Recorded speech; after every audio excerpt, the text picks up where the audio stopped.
Sea usted bienvenido. Gracias. Adelante, hermano.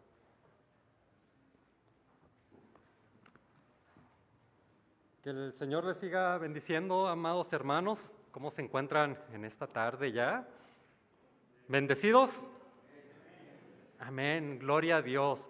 Pues nuevamente me presento delante de ustedes, no sé cuántos estuvieron aquí en la mañana, si son otro grupo de hermanos, mucho gusto. Mi nombre es Erwin Iván Rudametkin Barajas, mi esposa Brenda Betsabe Fuentes López, tenemos 24 años de casados, 3 hijos, mi hija mayor Natalie, 22 años, mi hijo, el de en medio, dicen el sándwich, 19 años, y mi hija menor, Joyce, que el día de hoy está cumpliendo 9 añitos, gracias a Dios por ellos, y es un privilegio, la verdad, poder estar delante de ustedes. El 21 de marzo cumplo un año más de convertido, para la gloria de Dios. Me convertí el 21 de marzo de 1993, ha sido un camino inolvidable, un camino muy bueno, gracias a Dios, con sus altas, con sus bajas, pero el Señor siempre ha estado ahí presente. Aún en los momentos en que uno cree no verlo, el Señor está ahí. ¿Por qué? Porque el Señor nos ama. El Señor es bueno y bondadoso y está siempre junto a nosotros. No voy a hablar tanto de mí, porque la Escritura dice que no nos predicamos a nosotros mismos, ¿verdad? Sino que venimos a predicar a Cristo. Y en la mañana estuvimos compartiendo la primera porción de lo que es el capítulo 1, los versículos 1 al 8. Estuvimos hablando de una manera general, porque estuvimos hablando acerca de lo que es la iglesia, los distintivos de la iglesia de Colosas, distintivos que también deben de formar parte en nosotros, ¿verdad? Fe, amor, esperanza. Recordábamos que durante el mes de enero y febrero, si gusta dar la siguiente diapositiva, que durante enero y febrero estuvieron estudiando en escuela dominical la epístola a los Efesios. Veo que ya están estudiando Filipenses, gloria a Dios por ello. Veo que también estuvieron hablando acerca de los distintivos bautistas. Hablamos de que todo esto nos conduce a buscar un fortalecimiento del cuerpo, que se fortalezca esa identidad cristiana, esa identidad bautista dentro de lo que es la comunidad aquí de la primera iglesia bautista de Morelia. Y pues cuando hablamos acerca de esta temática que es teórica, que es doctrinal, permítanme, hermanos, decirles que el conocimiento es bueno, siempre y cuando ese conocimiento no se quede como una cultura general. ¿Qué significa eso? Significa que cada enseñanza que nuestros hermanos han estado compartiendo, no la veamos como información que todo creyente deba de saber, sin que la persona medite en aquello que se les está compartiendo. Llega a suceder que mencionamos las doctrinas, así es, hablamos y no pasa nada en nosotros. Cuando hablamos de doctrina, tiende a veces a ser muy fría.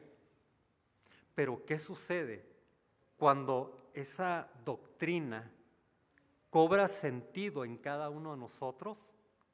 La doctrina verdaderamente nos conduce a conocer mejor a nuestro Dios, nos conduce a que nuestra vida pueda ser transformada, es decir, va a producir un cambio en la conducta de cada creyente. Si usted ha escuchado el Evangelio, si lo ha creído, pensemos un momentito. ¿Cómo era su vida antes de conocer a Jesucristo? ¿Cómo era su vida antes de escuchar y creer el Evangelio? Y compárela a cómo es su vida al día de hoy, que ya entregó su vida a Cristo. ¿Han notado cambios dentro de su interior? Una serie de cambios que no nada más es algo superficial, sino algo verdaderamente en su interior que se manifiesta en cada área de su vida. Mencionaba conducta, pero también tenemos relaciones, prioridades. ¿Han tenido esos cambios, hermanos? Debemos de darnos cuenta de que el Evangelio cambia a la persona de una manera integral. Es decir, que no va a haber absolutamente nada que Dios no renueve en cada uno de nosotros. Por lo tanto, debemos de ser conscientes que cada cambio va a afectar todo nuestro ser, espíritu, alma y cuerpo. Muy bien, hermanos. Siguiente diapositiva.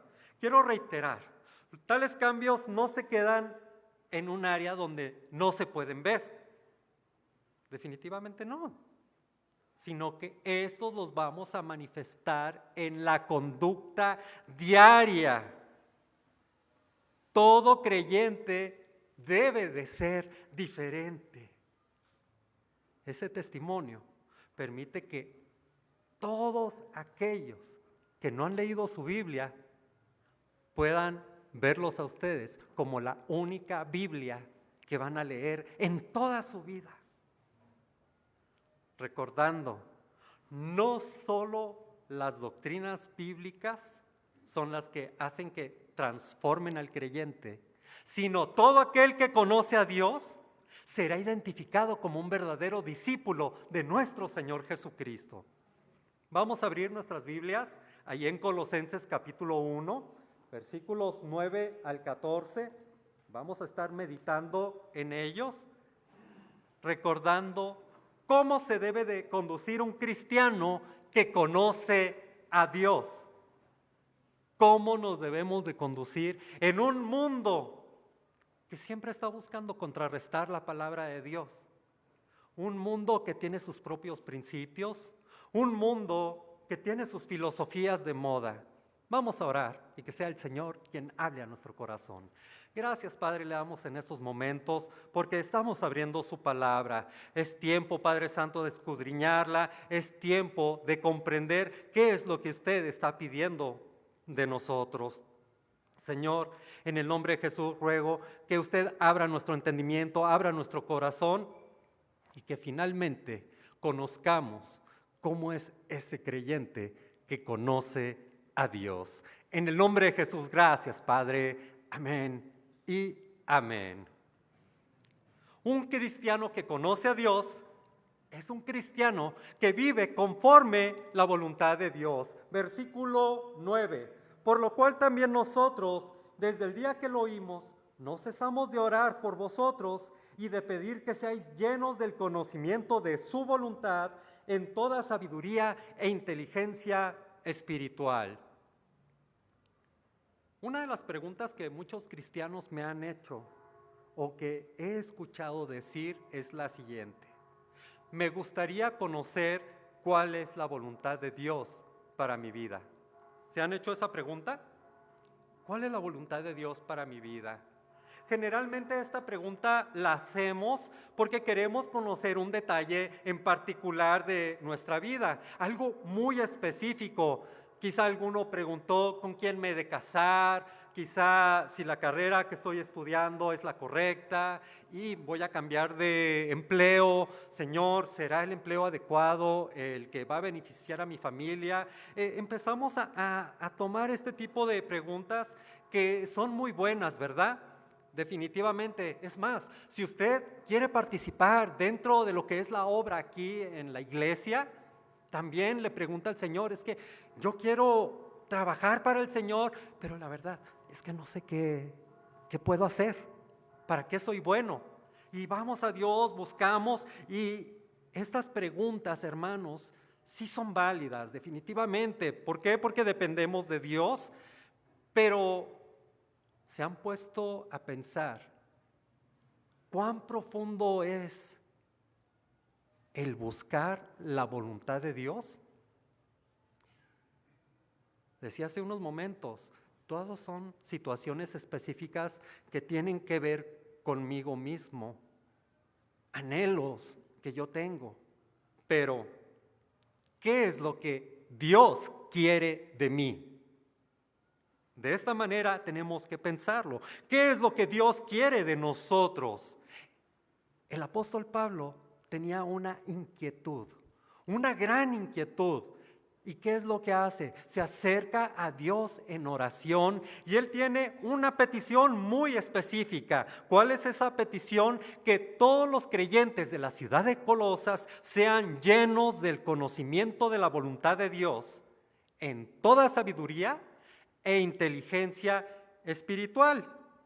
Entonces, al meditar en esta oración, en realidad, ¿qué es lo que está pidiendo el apóstol? Debemos de darnos cuenta. Muchos de nosotros podemos tener etapas en las que de pronto buscamos estudiar la palabra de Dios y nos dedicamos a estudiar ciertos temas de una manera muy profunda y luego cuando entendemos bien ese conocimiento nos empezamos a apasionar. ¿Y de qué es lo que hablamos? ¿Qué es lo que compartimos? ¿Acaso no compartimos de aquello que aprendimos? Dice la Escritura que de lo que está lleno el corazón, habla la boca.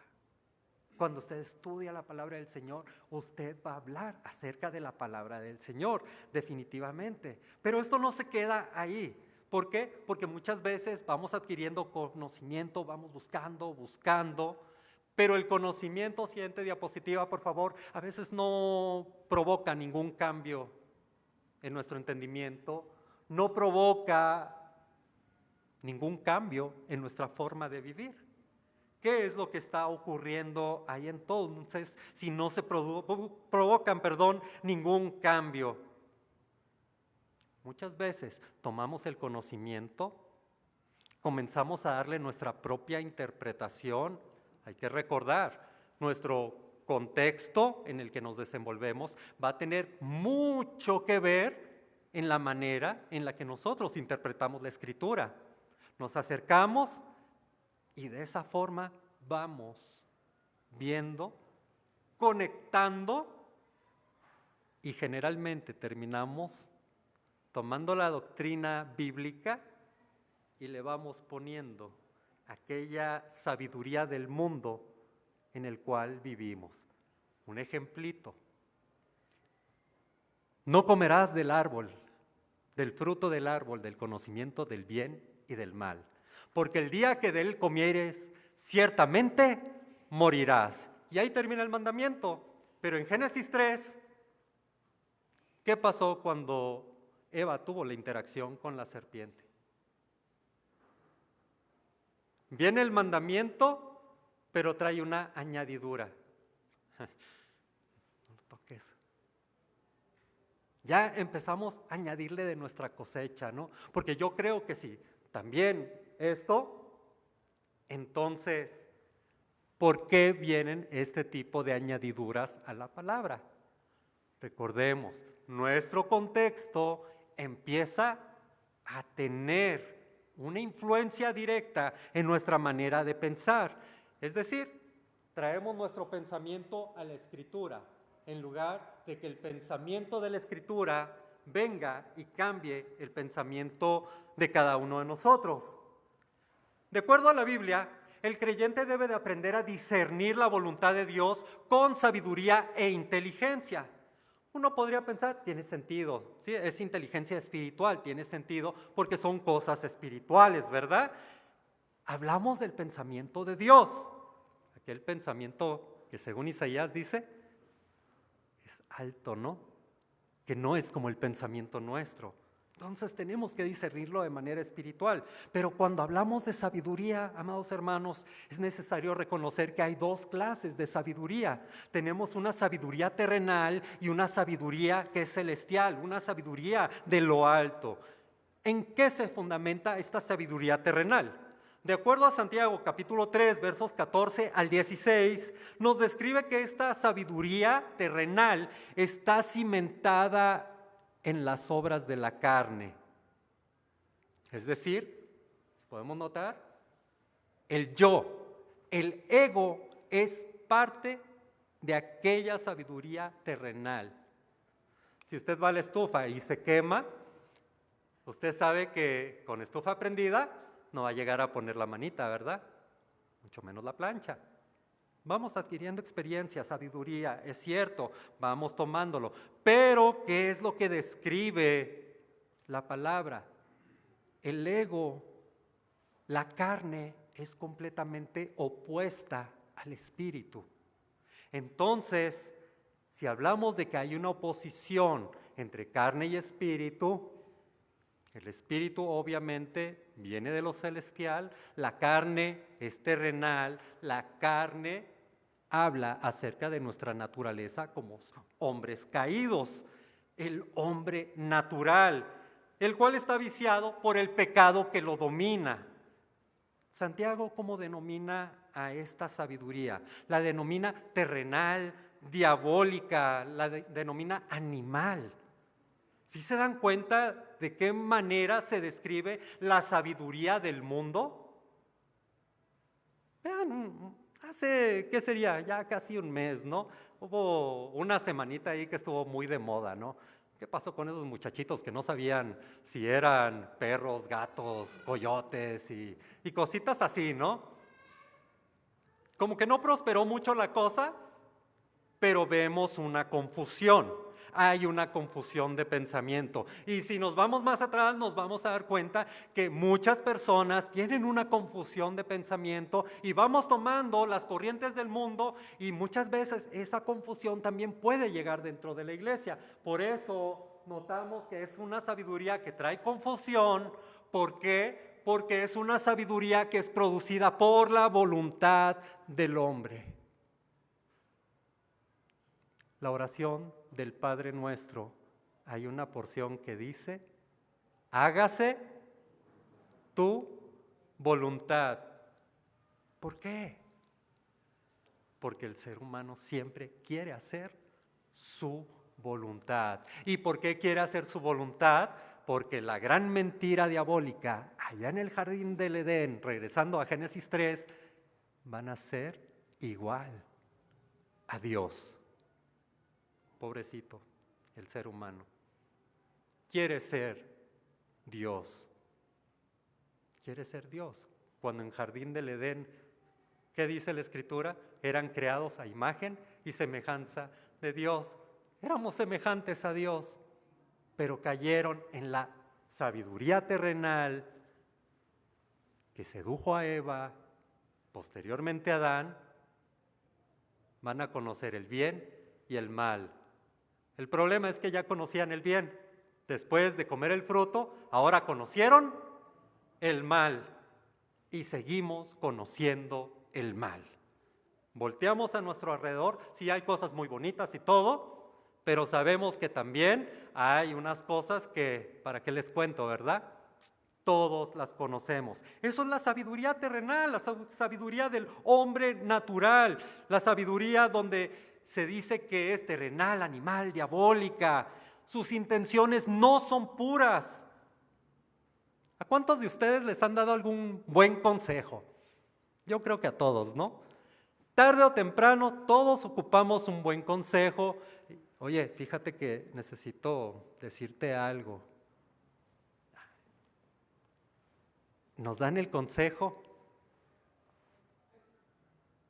¿Y qué hacemos con el buen consejo? ¿Escuchamos o no escuchamos? Cuando decidimos no escuchar, lo hacemos porque nosotros hemos determinado hacer nuestra voluntad. ¿Por qué? Porque somos sabios en nuestra propia opinión y consideramos que aquel buen consejo no era algo que pueda ser bueno en mi vida. ¿Cómo dice el dicho? El que no oye consejos, ¿por qué llegaría esa experiencia, no? Porque somos un poquito obstinados, ¿no? Tercos, necios. No queremos escuchar porque buscamos hacer todo de acuerdo a la sabiduría terrenal. Ser sabio en nuestra propia opinión va a ser difícil que podamos conocer la voluntad de Dios. porque está centrada en nosotros, recuerden, en el ego, en las obras de la carne, en aquello que me hace sentir bien. Si usted quiere conocer a Dios, es necesario cambiar de lente. Ocupamos cambiar la perspectiva, la forma de pensar. ¿Para qué? Para que podamos enfocarnos de tal manera que nuestra mirada se pueda fijar en Dios, no en mí. En Dios, en Él tenemos que ver, en su palabra tenemos que fijar la mirada en el Espíritu. ¿Por qué? Porque en el Espíritu encontramos la sabiduría celestial que es pura, amable, pacífica, benigna, misericordiosa. ¿Y cómo refleja esa sabiduría? Va a reflejar en buenos frutos, en buenas acciones que permiten que el creyente pueda andar dignamente delante del Señor, como lo indica el verso 10. Siguiente, hermano. Porque conocer a Dios no solo cambia lo que creemos, cambia la manera en la que vivimos. No hablamos de un cambio de creencia religiosa. El conocer a Dios permite que se realicen cambios en nuestro interior, cambios en nuestra manera de pensar, cambios que se van a reflejar en la manera de cómo nos conducimos, cómo somos. ¿Han escuchado hermanos que dicen, es que yo soy así, siempre he sido así? Llevan 30, 40 años de cristianos, ¿no? Y son así, bendito el Señor. Ojo, no sean así. Cambia en el Señor. Entrégale eso al Señor. ¿Por qué? Porque cuando nosotros cambiamos esa manera de pensar, vamos a buscar agradar a Dios. Y cuando buscamos agradar a Dios, nos vamos a dar cuenta que ahora tenemos una tarea. ¿Y cuál es esa tarea? Nosotros vamos a dejar el pecado para agradar a Dios. Dice la Escritura, verso 10, para que andéis como es digno del Señor, agradándole en algunas cosas. En pocas cosas, todo, en todo. Detengámonos un momento y otra vez discúlpenme porque les voy a hablar de tú. Con todo respeto, hermanos mayores, discúlpenme. ¿Cómo vives tu vida como cristiano? ¿Cómo la vives? ¿Cuáles son esas cosas que te preocupan? ¿Vives buscando la validación de tus hermanos o de otras personas? ¿O siempre andas cuidando tu imagen? ¿Cómo te miran las personas? ¿Andas cuidando tu testimonio delante de los hermanos? ¿Cómo vienes al culto? Pones una máscara cada domingo y una vez que sales de este santo lugar, quitas la máscara y muestras quién eres. Son preguntas algo pesaditas, ¿verdad? Fuertes, pero necesarias. Ocupamos pensar un poquito, reflexionar que el exterior no necesariamente refleja lo que está aquí dentro, en el interior. Se dice que el uniforme no hace al soldado. Siguiente diapositiva. ¿Sí han escuchado esa ilustración? El uniforme no hace al soldado. Los muchachos hoy en día tienen una costumbre así un poquitito extraña, ¿no? Hay algunos que salen, les gusta eso que le llaman cosplay y se visten de sus personajes favoritos. Entonces, ya hay tiendas especializadas donde uno puede conseguir el disfraz y habrá alguno que se vista como soldado y lo puede ver, todo el uniforme, salud hermana, completo, y usted lo ve y parece soldado, ¿o no? ¿Sí los han visto? Yo me imagino que sí. Parecen soldados, pero no son soldados. ¿Por qué no son soldados? Porque un verdadero soldado se distingue porque vive bajo disciplina. Él obedece a una autoridad. Él cumple una misión. Cuando hablamos nosotros de creyentes, cuando hablamos de cristianos, nos podemos hacer alusión a esta ilustración del soldado, que asistir a la iglesia te puede hacer parecer cristiano. Puedes usar el lenguaje cristiano, porque sí tenemos un vocabulario muy particular los que somos cristianos. Sí, lo tenemos. Hablamos de bendiciones y cositas así, ¿verdad? Nos distinguen luego. Podemos usarlo, pero no necesariamente eso pueda decir que somos cristianos. Y puede aprender versículos de la Biblia. ¿Sabemos versículos? Claro que podemos tener debajo de la manga ese as para compartir, pero el conocer muchos versículos no te hace cristiano. ¿Por qué? Porque un cristiano vive bajo la autoridad de Cristo. Recordando, un cristiano que conoce a Dios no solo parece cristiano, vive como cristiano. Así que tengamos cuidado, hermanos, porque podemos tener una apariencia como de cristianos sin tener una vida cristiana. Y la vida cristiana la demostramos por medio de las buenas acciones que son el fruto de la relación que tenemos con Dios. Pero hermanos, vivir una manera digna del Señor no es algo sencillo, definitivamente no lo es. Todos enfrentamos luchas, pruebas, momentos de debilidad. Y aquí surge una pregunta muy importante. ¿De dónde se obtiene la fuerza para que el creyente pueda vivir agradando al Señor? El apóstol responde a esta pregunta en el versículo 11. Siguiente diapositiva, por favor. Fortalecidos con todo poder, conforme a la potencia de su gloria, para toda paciencia y longanimidad. Fortalecidos con todo poder, conforme a la fortaleza de su gloria. Vemos en el versículo 10 que hay un fruto, ¿verdad? La vida cristiana se asemeja a un buen árbol. De hecho, ¿cuántas ocasiones vemos en el Nuevo Testamento que nos compara con algún tipo de árbol? Vemos que nos compara con una vid, con una parra de uvas, con una higuera. Sí, también hay una comparación con la higuera. Entonces, cuando nosotros observamos a Dios hablándonos de esta vid, hablándonos de esta higuera, y nos ponemos como esos árboles, nos vamos a dar cuenta que Dios espera que cada uno de nosotros produzca fruto.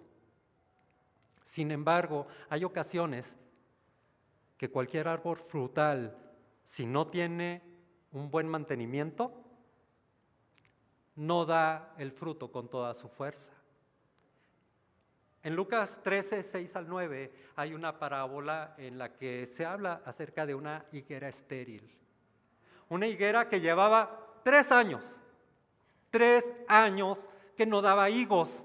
Entonces el dueño dice, ya, vamos a quitarla, y hay que aprovechar la tierra, porque la verdad, pues este árbol pues, ya no sirvió, hay que quitarlo. Entonces, ¿qué ocurre con el viñador? ¡Tiempo! Dame 1 año, por favor.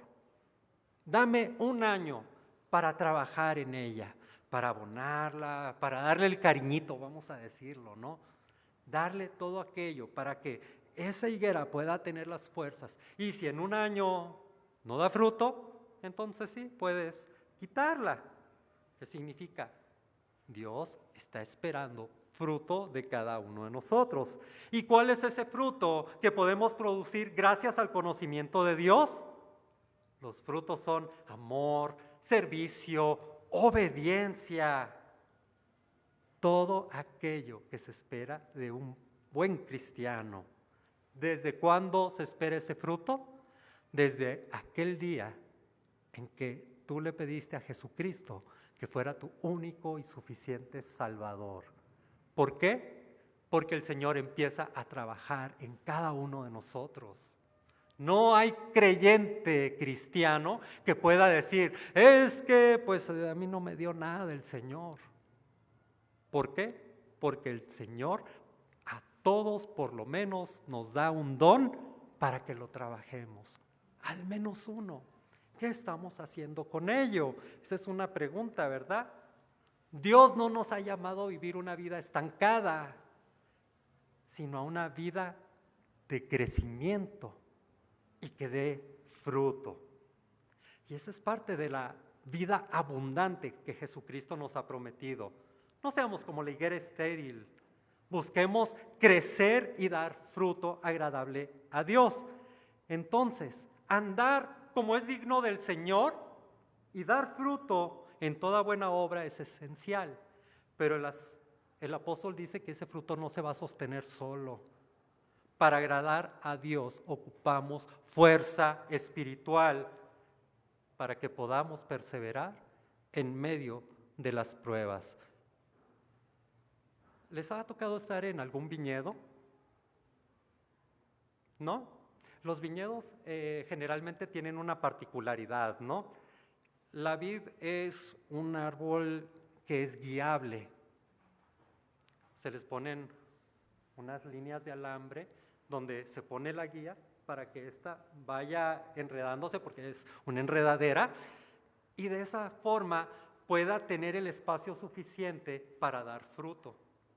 Si la dejamos que crezca como quiera, pues el crecimiento no se va a dar. ¿Por qué? Porque la fuerza del árbol, ¿qué va a hacer? Lo va a distribuir en varias ramas y no va a dar el suficiente fruto. Pero cuando da fruto guiado, un fruto bonito, el viñador tiene que poner una red, porque si no llegan los pajaritos y se lo llevan, y es pérdida para el dueño de la vid. Entonces, cuando nosotros nos damos cuenta de que llegan esas aves y quitan el fruto, pensemos en esos problemas, en esas tribulaciones, todo eso que nos preocupa, nos estresa. ¿Cómo nos sentimos cuando estamos con el agua hasta el cuello? ¿No nos abruma? Ocupamos fuerza, y esa fuerza solamente Dios nos la puede dar. Decía en la mañana con respecto a la iglesia de Colosas, una ciudad que aparentemente iba a ser próspera, pero las circunstancias, terremotos, el cambio del camino, dos ciudades que se convirtieron en rivales. ¿Qué pasó? Su economía fue en decadencia, sus habitantes fueron migrando y finalmente desapareció la ciudad. Pero lo importante ahí, que Dios les concedió que creyeran en el Evangelio. Y es lo que estamos viendo. Pablo está pidiendo que los creyentes de Colosas, así como nosotros, podamos ser fortalecidos con todo poder a la potencia de su gloria. El conocimiento de Dios no solo nos transforma, sino que también es guía y nos da poder para resistir y crecer fuertes en la fe. En la mañana preguntaba, ¿cómo está tu fe? ¿Cómo es tu fe?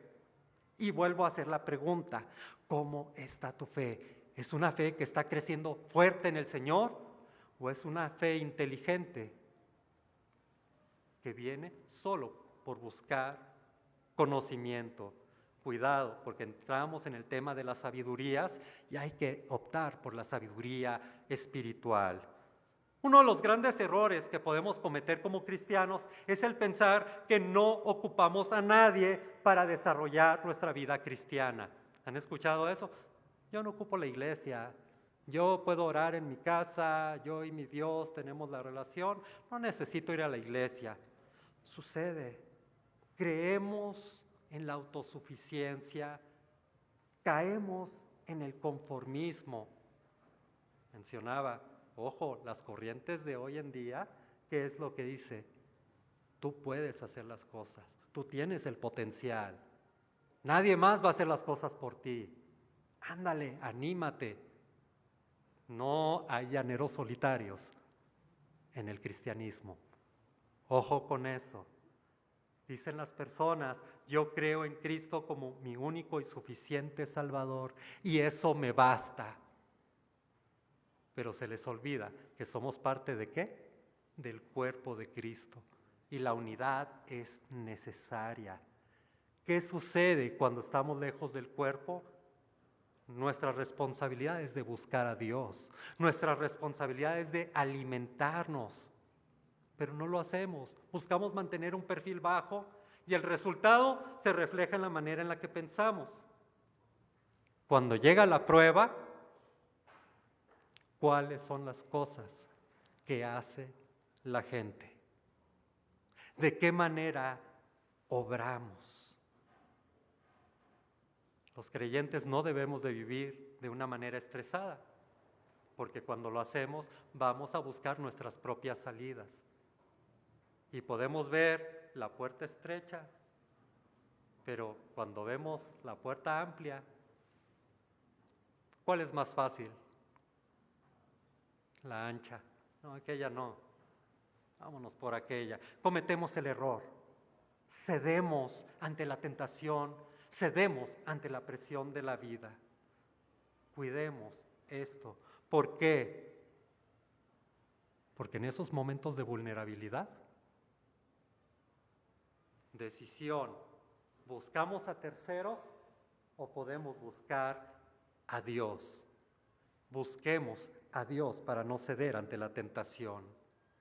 Hermanos, la vida cristiana no se puede vivir bajo nuestras propias fuerzas. Eso no se puede. Todos ocupamos el poder de Dios en nuestras vidas. Dice la Escritura, si Dios es con nosotros, ¿quién? Contra nosotros.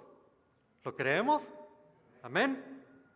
El poder de Dios nos ayuda a vencer, nos ayuda a resistir la tentación, nos ayuda a soportar las pruebas y a perseverar en medio de las tribulaciones.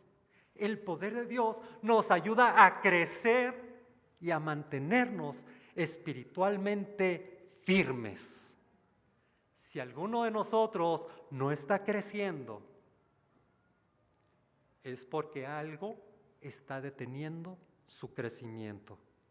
Ya sea un pecado no confesado, resentimiento que uno guarda en el corazón, falta de disciplina espiritual, no ora, no lee su Biblia, no medita, falta de comunión con Dios, todo eso nos detiene y al paso de los años no va a haber una transformación, no puede haber, vamos a seguir siendo iguales, viviendo una vida espiritual completamente estancada y esa no es la voluntad de Dios, porque Dios quiere creyentes fuertes, perseverantes, maduros. El cristiano que conoce a Dios es un cristiano agradecido. Versos 12, segunda parte en adelante. Vamos desde la primera parte. Con gozo dando gracias al Padre, que nos hizo aptos para participar de la herencia de los santos en luz, el cual nos ha librado de la potestad de las tinieblas y trasladado al reino de su amado Hijo, en quien tenemos redención por su sangre, el perdón de pecados. El cristiano que conoce a Dios es un cristiano agradecido. Dicha gratitud nace del corazón de todo aquel que reconoce la voluntad de Dios por medio de todo lo que Dios ha hecho por nosotros. ¿Cuán grandes cosas ha hecho Dios por ti? Sigo tuteando. ¿Cuán grandes cosas ha hecho Dios con cada uno de nosotros? Dios nos rescató de las tinieblas. Siguiente diapositiva. Dios nos ha rescatado de las tinieblas. Ya no ocupamos seguir viviendo siendo esclavos del pecado. Dios nos ha hecho libres. Dios ha perdonado todos nuestros delitos y pecados, es decir, pecados presentes, pasados, futuros. Dios los ha perdonado. Sí, va a haber ocasiones en que vamos a cometer alguna falta en un futuro. ¿Por qué? Porque seguimos siendo carne y la carne respeta su ley y no es para justificarnos, pero sí ocurren errores en la vida cristiana, pero aguarda. El Señor ha dicho que si alguien ha caído en un pecado, en alguna falta, tenemos que confesar nuestros pecados, arrepentirnos de ellos, y Él es fiel y justo para perdonar nuestros pecados y limpiarnos de toda maldad. ¿Por qué? Porque tenemos abogado en Cristo para con Dios. Él está intercediendo de una manera continua. ¿Se dan cuenta? ¿Cómo no podemos ser agradecidos con Dios si aunque nosotros fallemos, Él sigue compadeciéndonos por nuestra condición? Él nos defiende, Él es fiel, Él vino, Él murió por nosotros, Él resucitó por ti.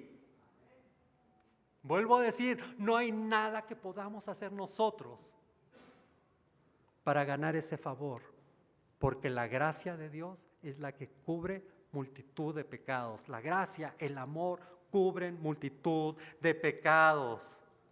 Y en este momento, amados hermanos, si hay alguien aquí que aún no ha creído en Jesucristo como su único y suficiente Salvador, le pido, acérquese a Él. Ven a Él, ven al Señor, deja que Él cambie tu vida, que transforme tu vida. Él está aquí por ti. Él quiere hacer una mejor versión de ti, una versión que regrese a aquella antigua imagen y semejanza de Dios, que ahora es la imagen y semejanza de Jesucristo puesta en ti. Cristo te espera con los brazos abiertos. Ven a Él, ábrele tu corazón, pídele que sea tu Salvador, tu Señor. Deja que cambie tu vida y por medio de Él puedas tener vida eterna. Si quieres hacerlo, al final del culto puedes acercarte a tu servidor, a nuestros hermanos diáconos, al hermano o hermana de tu confianza con quien vengas acompañado. Y sin duda alguna, te podemos ayudar a que conozcas a Cristo. Pero hermanos, la obra de Dios no termina ahí. Dios nos sacó de las tinieblas para trasladarnos al reino de su Hijo amado. Entonces, ahora somos parte ¿de qué? Del pueblo de Dios. Tenemos un Dios, una fe, una esperanza. Por cuanto Dios nos ha amado, Dios nos ha escogido, nos ha adoptado como sus hijos. Está escrito, ¿verdad? Mas a todos los que le recibieron, a los que creen en su nombre, les dio el derecho ¿de qué? Ser hechos hijos de Dios. Y cuando hablamos de que somos hijos, esto significa que tanto usted como su servidor tenemos también esos privilegios para ser herederos del reino de Dios. ¿Se han dado cuenta cuán grandes cosas ha hecho Dios con nosotros? ¿Cómo no estar agradecidos con Dios si Él ha hecho estas cosas? Quiero terminar con lo siguiente diapositiva, por favor, hermanos. El pasaje de Colosenses nos muestra cómo se debe de conducir un cristiano que realmente conoce a Dios. Porque el cristiano que realmente conoce a Dios es una persona que vive buscando agradar a Dios, porque vive conforme a la voluntad de Dios. Está creciendo y está fortaleciéndose espiritualmente. Asimismo, vive con un corazón agradecido. Entonces, nuestra vida, ¿qué está reflejando? ¿Refleja que realmente conocemos a Dios? Recuerden, conocer a Dios no es solamente mantener información aquí arribita. No lo es. Conocer a Dios transforma tu manera de vivir. Y cuando conocemos verdaderamente a Dios, nuestra vida refleja su voluntad, su poder y su gracia. Permitan que nuestras familias puedan ver a Cristo en nosotros. Permitan que nuestros vecinos puedan ver a Cristo en nosotros. Permitan que nuestra iglesia esté llena de creyentes cuya vida refleje que verdaderamente conocen al Señor. Dios les bendiga, vamos a orar. Gracias, Señor, le damos en esta tarde, porque usted nos está dictaminando la pauta de cómo debemos de ser como cristianos, cristianos que le conocen a usted.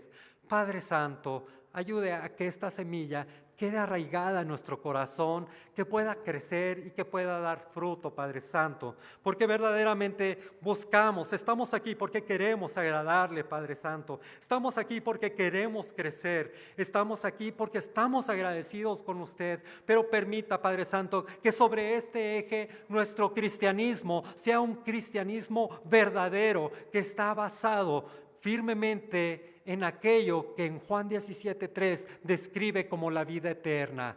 Esta es la vida eterna, que te conozcan a ti, el único Dios verdadero, y a tu Hijo, a quien has enviado. Señor, permita que la primera iglesia bautista de la ciudad de Morelia, Señor, sea esa iglesia que vive conociendo a Dios para la gloria del Padre. En el nombre de Jesús. Amén y amén. Dios les bendiga, hermanos.